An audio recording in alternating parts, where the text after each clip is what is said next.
যে মতিউর রহমান কালকে যেভাবে কথা বলেছিল, তার কথা যদি আজকে যদি নিজাম হাজারী মতো দায়িত্বশীল কোন এমপি যদি এই দায় নিয়ে কথা না বলতো, কারণ তিনিও বলেছেন, এই কারণে বলেছেন যেহেতু তার ভাগিনাকে অস্বীকার করা হচ্ছে, তিনিও বাধ্য হয়েছেন মুখ খুলতে, আমার কাছে যদি মনে হয়, অথবা তার সততার কারণে, যে কারণে হোক, এটা যদি না বলতো তাহলে আজকে আজকে আমি মেনেই নিতাম যে আসল মতিউর রহমানের কোনো ছেলে নাই এবং এই ঘটনা ঘটেইনি।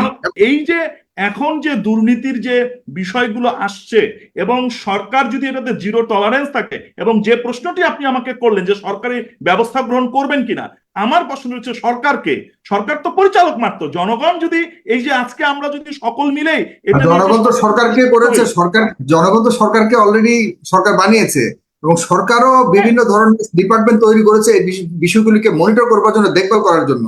এখন এত কিছু করবার পর মানুষেরই দায়িত্ব যে এগুলি বুঝে বুঝে বের করো, তো সরকারের কাজ, সরকারের কাজ থেকে এটা তো আপনার ধরেন যে আপনি যখন কাউকে কোনো দায়িত্ব দেবেন, সেই দায়িত্ব যদি ঠিক মতো পালন করতে না পারে, তাহলে আপনারাই কিন্তু দায় তাকে সেটাকে। তার মানে প্রশ্নটা ওখানেই ছিল আপনার কাছে, তার মানে কি সরকার ব্যর্থ এটাকে দায়িত্ব পালন করতে? তার মানে কি যেসব ডিপার্টমেন্ট দেখবার দায়িত্ব ছিল তারা কি ব্যর্থ? এখন জনগণকে দায়িত্ব দিতে হবে। আজকে যদি কোনো কারণে সেই মতিউর রহমান গতকালকে যে স্টেটমেন্ট দিয়েছে, আপনি যেটা দেখেছেন, আমি এনটিভির স্টেটমেন্টটা দেখেছি, এবং তিনি সুস্পষ্টভাবে তার যে চেহারার যে মানে তিনি যে শালীন ভাবে, শালীন পোশাকে খুব স্বাভাবিক ভঙ্গিতে, বিশ্বাস করুন আমি এক সেকেন্ডের জন্য ওনার কথাগুলিকে অসত্য হবে বা উনি বিভ্রান্ত করছেন, উনি মিথ্যা বলছেন, আমি কোনোভাবেই মনে করতে পারিনি। আমি কিন্তু বহু মানুষকে সন্দেহ করি, কিন্তু ওনার স্টেটমেন্টটাকে আমি কোনোভাবেই সন্দেহ করতে পারিনি। উনি এত স্বাভাবিক ছিল যে কোথায় কোন ছেলে কি করেছে না করেছে সবাই বলছে এটা আমার ছেলে, এমন ভাবে বলছে। আমি বললাম ছি ছি ছি, আমরা কি একটা ভালো মানুষকে কতটা অসৎ বানিয়ে ফেললাম। আমার ভিতরে অপরাধ বোধ কাজ করছিল, কারণ আমিও কিছুক্ষণের জন্য মনে করছিলাম যে আসলে কি তিনি দুর্নীতিবাজ কিনা, কিন্তু ওনার স্টেটমেন্ট দেখার পর আমার কাছে মনে হলো আসলে তুমি শতভাগ সৎ একজন মানুষ। সেই লোকের পরদিন যখন শুনতে পাচ্ছি যে আসলে তিনি বড় মিথ্যাবাদী এবং তিনি বড় দুর্নীতিবাজ, তখন আপনি কি বলবেন? এই এই তালিকা এবং এদের আসলে এদের গভীরতা কতটুকু, এদের সংখ্যা কতটা, এর দায়ভার কি সরকার, যেটা প্রশ্ন করছে? অবশ্যই অবশ্যই, আমি তো বলি যে শুধু সরকারের দায়ভার না। গ্রিক পুরাণিকে একটি দেবীর কথা আছে, হাইড্রিয়া, এবং হাইড্রিয়া নামে একটি প্রাণীও আছে, যেটাকে আমরা প্রাণী বিজ্ঞানে আমরা পড়তাম। এই হাইড্রিয়া প্রাণীর অসংখ্য মাথা, শত শত মাথা থাকে। তো আপনি আসলে আমাদের সমাজ ব্যবস্থাপনার এটি আজকে না, এই 52 বছরে আমাদের যে অবস্থাগুলো হয়েছে, সামাজিক যে বৈষম্যতা, আমাদের যে অবিশ্বাস, সঠতা, রাজনৈতিক যে এই দুর্বৃত্তায়ন, সকল কিছু মিলে আমরা এমন একটি ওই মানে গ্রিক পৌরাণিকের সেই হাইড্রিয়ার দেবতার মতো শত শত মুখ দুর্নীতি আমরা অপরাধী তৈরি করে ফেলেছি। এখন এইটাকে আপনি কাটবেন কোথায়? সরকারের যে এখন খুব, আমি কিন্তু এটা বলছি যে গত নির্বাচনে যদি আপনি যে দফা বা আওয়ামী লীগ বা প্রধানমন্ত্রী যে জিরো টলারেন্সের কথা, দুর্নীতির কথা বলেছেন, সেই জায়গাটিতে কিন্তু আজকে যে বিষয়গুলো উঠে আসছে সেগুলো যদি কন্টিনিউয়াস থাকে, সাগর ভাই আমিও বলি কন্টিনিউয়াস থাকে। আমার এখানে একটা খুব ইন্টারেস্টিং প্রশ্ন আছে জনাব আরিফুর রহমান রিপন, আপনি বলতে পারবেন এই গত কয়েকদিনে 4-5 জন বড় বড় রাঘব বোয়ালের যে দুর্নীতির কথা আমরা শুনছি, একটা দুর্নীতির রিপোর্ট বা একটা দুর্নীতির খবর সরকারের পক্ষ থেকে কোনো এজেন্সি প্রকাশ করেছে বলতে পারবেন? না, সরকারের এজেন্সি তো প্রকাশ কখন করবে? বা সরকারের কোনো পক্ষ প্রকাশ করেছে? তাহলে আপনি না, আপনি জিরো টলারেন্স যে এটা নিতে চাচ্ছেন, আপনি সরকারকে দিতে চাচ্ছেন, কিভাবে নিবে সরকার? এই যে ছাগল যদি না আসতো, আমি তো মনে করি এখানে আজকের নিয়ে যে মতিউর রহমানের দুর্নীতিটা প্রকাশ করছে ছাগল, যে ছাগলের দায়িত্ব পালন করবার কথা ছিল দুর্নীতি দমন কমিশন, সে দায়িত্ব পালন করছে ছাগল, গরু। সাগর ভাই একটু ইন্টারাপ্ট করি, জীবন ভাই কাছে ক্ষমা চেয়ে নিচ্ছি। আপনি যে প্রশ্নটা করলেন, আমার মনে আপনার প্রশ্নটা আপনার ফেরত নেওয়া উচিত। কারণ কি? কারণ হচ্ছে যে দুর্নীতি ধরবে যারা, তারাই তো এখন বড় দুর্নীতিবাজ। রাইট। আপনি দুর্নীতির কথা প্রকাশ করবে, কাদের কিনে করাবেন? দুর্নীতি প্রকাশ, আমরা বেড়ায় ধান খায়। এখন আপনি আপনি কাকে দিয়ে আপনি ধান রক্ষা করবেন? এখানে দুর্নীতির কথা প্রকাশ যারা করবে, সেই জায়গাটা কি ঠিক আছে? আগে এটা চিন্তা করেন। এবং আপনি দেখেন রাজস্ব কর্মকর্তা কিন্তু দুর্নীতির বিষয়টাকে কিন্তু দেখে, ধরতে গেলে, কারণ তিনি কিন্তু রাজস্ব কর্মকর্তা মানে বিভিন্ন বাংলাদেশের বিভিন্ন সেক্টরের রাজস্বগুলি আদায় করা। কেউ রাজস্ব ফাঁকি দিলে তার কাছে কিন্তু যায়, যে ফাঁকি দিচ্ছে তারই দেখবার দায়িত্ব। ভ্যাট ট্যাক্স হচ্ছে কারা ভ্যাট ট্যাক্স দিচ্ছে না, সেটাকে ইনশিওর এবং করছেন উনি না। কিন্তু অ্যাপিলেট বাংলাদেশে বিষয়টা আইনটাকে দেখে, তিনি মানে তখন কি করছেন? সর্বোচ্চ বিষয়টা দেখে। রাইট। তো এক্ষেত্রে আপনার আসলে আমাদের আম, হুম, ওই যে আপনি কি করে যে শরীরে যখন একজিমা হয়, একজিমাটা কিন্তু আস্তে আস্তে শরীরে ছড়ায় যায়। হুম, আমাদের দেশে এখন অবস্থা এমন হয়ে গেছে, সব সেক্টরটা আপনার ছড়াই গেছে রোগে। কোনো জায়গা নাই হুম। ভাই, মসজিদের ইমাম পর্যন্ত দুর্নীতিবাজ এই দেশে। এই যে এই এই যে দেশে দেখেন, মসজিদের এই যে ইমামও দেখেন দুর্নীতিবাজ। যে ভাই, এটা আপনি খুব ভালো বলছেন। এই যে দেখেন, একজন মাদ্রাসার সুপারিনটেন্ডেন্ট এবং ইমাম, সে 16 লক্ষ টাকা সিগনেচার হ্যাঁ, নকল করে কেটে এক্স্যাক্টলি, নিয়েছে। এক্স্যাক্টলি। এখন বুঝেন যে বাংলাদেশে মাদ্রাসা মসজিদের ইমামরা এখন দুর্নীতিবাজ। সেই জি। দেশে আপনি কোন সেক্টর আশা করেন? বাংলাদেশে যেখানে ধর্মীয় বয়ান, আত্মশুদ্ধি, সংশোধন, আল্লাহ ভীতি, মানুষের মধ্যে পরিবর্তন, সত্য মানে সত্যের জন্য উপদেশ, এই জিনিসগুলো কোথা থেকে আসতো? মসজিদ মাদ্রাসা থেকে। সেই হ্যাঁ, মসজিদ মাদ্রাসার কমিটিগুলো হচ্ছে দুর্নীতির মাধ্যমে।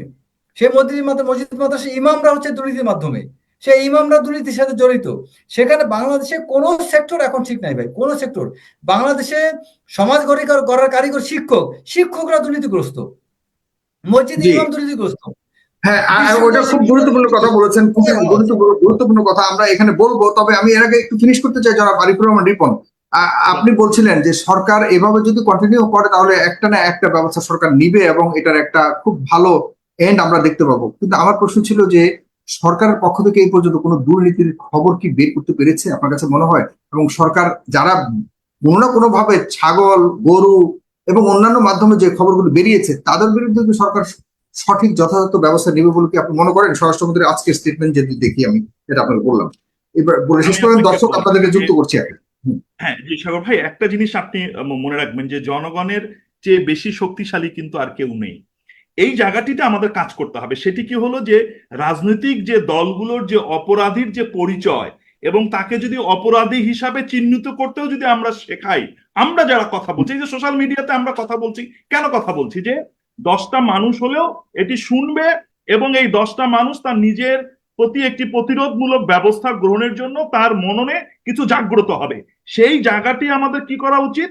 আমাদের এটা শেখাতে হবে, মানুষজনকে শেখাতে হবে, বা আমার সন্তানকে শেখাতে হবে, বা আমি যে প্রতিষ্ঠানের কথা বললেন রেজা ভাই, যে আজকে শিক্ষা প্রতিষ্ঠান থেকে শুরু করে যে সমস্ত প্রতিষ্ঠান রয়েছে, সেখানে আত্মপ্রত্যয়ী হওয়ার যে বিষয়গুলো, সেগুলো না ঢুকিয়ে আমরা কি করছি? অসম প্রতিযোগিতার ভিতর আমরা লিপ্ত হচ্ছি। আমরা সবাই ভোগ বিলাসের দিকে লিপ্ত হচ্ছি।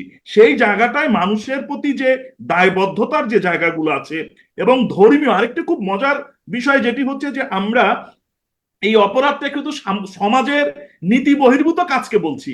এখানে যে আমাদের ধর্মীয় অনুশাসনের কিছু বিষয় রয়েছে, সেটি যে ধর্মেরই হোক না কেন, সেই জায়গাগুলো আমরা কিন্তু দেখতে পাচ্ছি না। কেন দেখতে পাচ্ছি না? সেটি হচ্ছে যে যারা এই অনুশাসনগুলো মানানোর জন্য আপনাকে গাইড করবেন, বা যারা আমাদেরকে এই অনুশাসনগুলো মেনে চলার জন্য আমাদেরকে ধারণা দেবেন, সেই মানুষগুলি এখন নানা ধরনের দুর্নীতিতে আক্রান্ত, নানা ধরনের অপরাধের সঙ্গে সম্পৃক্ত হয়ে যাচ্ছে। ফলে হচ্ছে কি, সোসাইটি বৈষম্যমূলক আচরণের দিকে চলে যাচ্ছে। সেই জায়গাটি আমি বলবো যে আমাদের যে সাংস্কৃতিক শিক্ষা, আমাদের যে ধর্মীয় শিক্ষা, আমাদের যে মানুষের সামাজিক দায়বদ্ধতা, এবং আমাদের যে নিজস্ব, যেটি এই যে রেজা ভাই খুব একটা মজার জিনিস বলেছেন, যে আমরা কেয়ামতের জন্য যে ভবিষ্যৎ বোধহয় পরিকল্পনা কি হবে, সেটি আগামী আমরা হয়তো বা প্র্যাকটিস করা শুরু করে ফেলছি। তার মানে কি, যে মানুষের অপরাধের সীমারেখাটা আসলে এত বেশি বেড়ে গেছে যে আমরা নিজেদেরকে নিয়ন্ত্রণ করতে পারছি না। এখন এই নিয়ন্ত্রণটা করার জন্য আপনাকে কি করতে হবে? আপনাকে এই নিয়ন্ত্রণ করার জন্য, যেটি আমি শুরুতেই বললাম, আমাদের যে না, দুষ্ট নিয়ন্ত্রণ কিন্তু বা আপনি, মেন আমি আপনার কাছে আছে, প্রশ্নটা ছিল ইন সেগুলোকে। পার্টিকুলারলি আসলে সরকার এখানে কতটা সফল এবং ব্যর্থ, এবং সরকারের হ্যাঁ, এখানে আমি আমি এই সীমাবদ্ধতা জন্যই কতটুকু বললাম রয়েছে।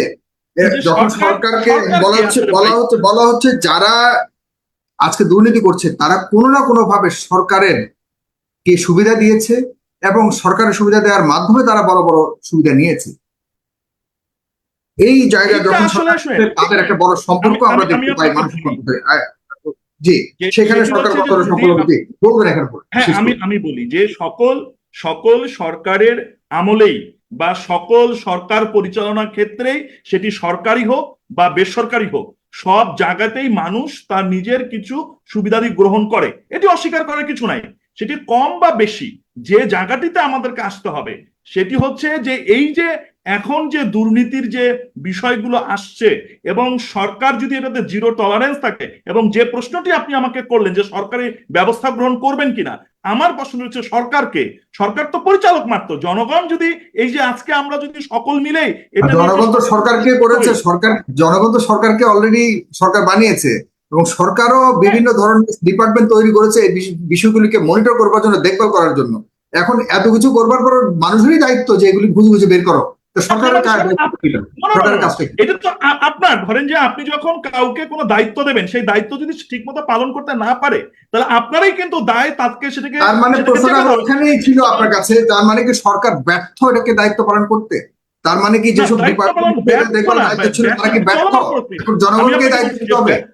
না না, ব্যর্থ না, মানে আমি বলছি চলমান প্রক্রিয়া। আমি বলছি যে এই চলমান প্রক্রিয়া যে শুরু হয়েছে, এটি যদি জনগণ জাগ্রত হয় এবং এটি সবাই স্ব জায়গা থেকে, আমি বলছি যে প্রতিটা মানুষের যে রাজনৈতিক বা সামাজিক যে দায়বদ্ধতা থেকে আমরা যে আজকে কথা বলছি, এই যে আমরা এখানে সোশ্যাল মিডিয়াতে কথা বলছি, আমরা সাংবাদিক মানুষ বিভিন্নভাবে কথা বলছে, এই যে উপস্থাপনটা হচ্ছে, এটি কিন্তু এক ধরনের প্রেশার। এই যে রেজা ভাই এক ধরনের কথা বললেন, তাদের কিছু কিছু মানুষজনের কথা বললেন, কিন্তু বিষয়গুলো কিন্তু আপনি তো আপনার ধর্তব্যে নিতে হবে। আমরা বলছি, কিন্তু সরকারের পক্ষ থেকে তো বলা হচ্ছে এগুলি যা বলা হচ্ছে সব অনুমান নির্ভর। অনুমান নির্ভর বলছে যে মতিউর রহমান কালকে যেভাবে কথা বলেছিল, তার কথা যদি আজকে যদি নিজাম হাজারী মতো দায়িত্বশীল কোন এমপি যদি এই দায় নিয়ে কথা না বলতো, কারণ তিনিও বলেছেন, এই কারণে বলেছেন যেহেতু তার ভাগিনাকে অস্বীকার করা হচ্ছে, তিনিও বাধ্য হয়েছেন মুখ খুলতে, আমার কাছে যদি মনে হয়, অথবা তার সততার কারণে, যে কারণে হোক, এটা যদি না বলতো তাহলে আসলে আমি মেনে নিতাম যে আসল মতিউর রহমানের কোনো ছেলে নাই এবং এই ঘটনা ঘটেনি, ছাগলও বিক্রি হয়নি, এ ধরনের কোনো কিছু ঘটনা এরকম হতো না। তাহলে এখন দুটো উপায় আছে। দুটো উপায় হচ্ছে, যে মিডিয়া প্রথম এটি আবিষ্কার করেছেন, মানে এখন দুটো উপায় আছে। একটি উপায় হচ্ছে মিডিয়া ট্রায়াল, আর একটা হচ্ছে ডিএনএ টেস্ট। তাহলে এখন এই দুটাতে আমাদেরকে জোর দিতে হবে, আমরা এখন আন্দোলন তুলতে হবে। যে রেজা ভাই যেরকম বলেছে যে আমাদের সেই জায়গাগুলোতে আমরা যদি ট্রায়ালে যেতে হবে। এখন আমি তো বুঝতে পারতেছি না, কারণ আপনি এক ধরনের তথ্য দিচ্ছেন, যেমন আজকে বিবিসি যদি আপনি দেখেন, বিবিসির একটি নিউজ করা হয়েছে, উনি বলছেন যে আমরা কোনো ধরনের সত্যতা এখন পর্যন্ত খুঁজে পাই নাই, মানে তৌহিদের সঙ্গে যে জার্নালিস্টের রিপোর্টটি করেছেন তার বাবার সম্পর্কটি সে খুঁজে পান নাই। তাহলে আমারও তো একই জায়গায় প্রশ্ন হচ্ছে, তাহলে যে সাংবাদিকটি আমার বেডরুমে প্রবেশ করলেন, যে সংবাদকর্মীটি আমার বাসার সকল কিছু জানলেন, আমার মায়ের খবর জানলেন, আমার মামার খবর জানলেন, তাহলে আমার বাবার খবরটি কেন সত্যভাবে দিতে পারছেন না? আমি এই জায়গাটাই বলছি। সাংবাদিকরা করাপ্টেড, সাংবাদিকরা যে কারাপশন বাইরে, এটা কি বললাম? আমাদের বাংলাদেশের সাংবাদিকদের প্রতি তো সবচেয়ে বড় আঙুলটা তো ওদিকে তোলা হয় নাকি? এই কারণে তো সমস্যা। এখন জনগণ গরু ছাগল এখন এই দায়িত্ব নিয়ে নিয়েছে, যেহেতু সাংবাদিকরা করে না, তাহলে এখন ওরাই দায়িত্ব নিয়ে নিয়েছে, আসলে আমরাই দুর্নীতি প্রকাশ।